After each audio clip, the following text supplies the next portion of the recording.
Hey, good morning, everyone. Brian Hoops here with Midwest Market Solutions. This is our Market Insider TV opening commentary, Tuesday morning, May the 13th. We hope your morning is off to a good start, and hopefully we are able to help you out through our brokerage services, advisories, or even just text and Twitter feeds if we can provide some information to you, making better, more informed decisions. So this is a part of our service where we send this out every morning. We also have already sent out our daily newsletter with a complete analysis and breakdowns. And in the evenings, we do our closing TV comments where we take a look at technical action in the markets and also have our hedge and speculative recommendations. So hopefully that's something for everybody. Make sure you go to our website, MidwestMarketSolutions.com, where you can sign up for that information.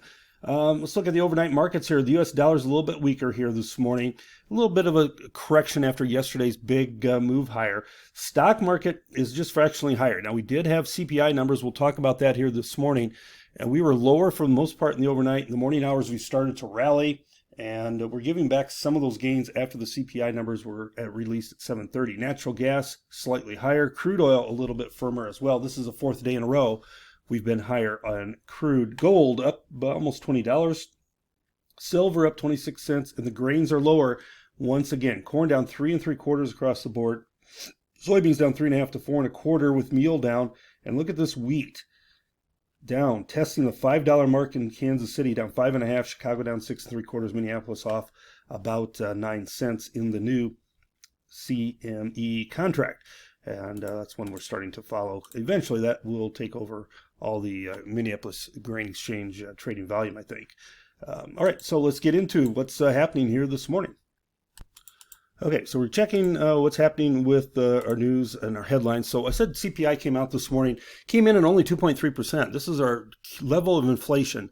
We'll have PPI on Thursday morning to measure this as well, but estimates for 2.4%. This is the third consecutive monthly decline in headline inflation.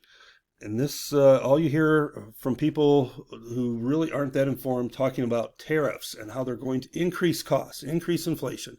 And we haven't seen it at all, at least by these CPI, PPI metrics. This third month in a row, inflation numbers have come down, and I think we're going to continue to see inflation moderate here. Now, yes, insurance prices, for example, are sharply higher than what they were 5 years ago.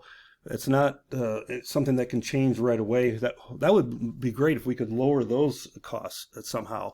And I don't know that's going to until we can get more materials being built and developed here in the United States. Then we can start to bring maybe some of these building costs, replacement costs down so that insurance prices eventually come down. And this would be true for car insurance, homeowners insurance, everything along those lines. This is the third consecutive month, so it's positive in that direction.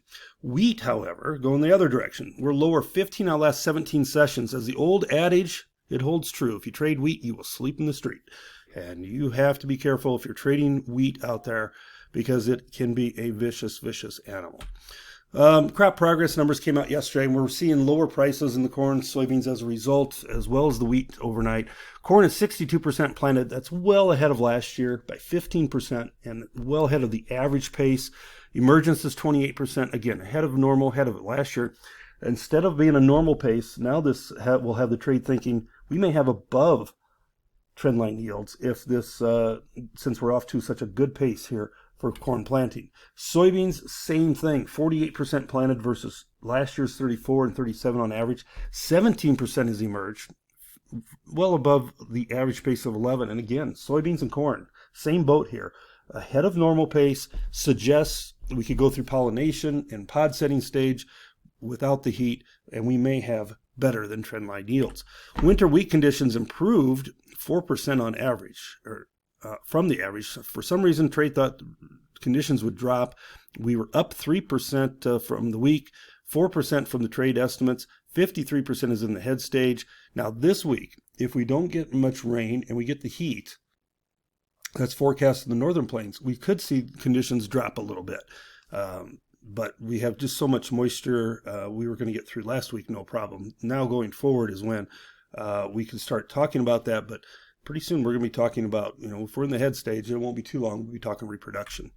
Monthly supply and demand report came out yesterday. We talked about this text and Twitter feeds and closing comments last night, our daily newsletter, so we won't beat it again, but it was friendly overall to corn and soybeans, but bearish wheat. Both old and new crop corn, soybean ending stocks were below trade estimates, new crop wheat stocks above estimates, production was above estimates, and that's what the market has been focused on, plus these crop progress numbers weighing on us overnight.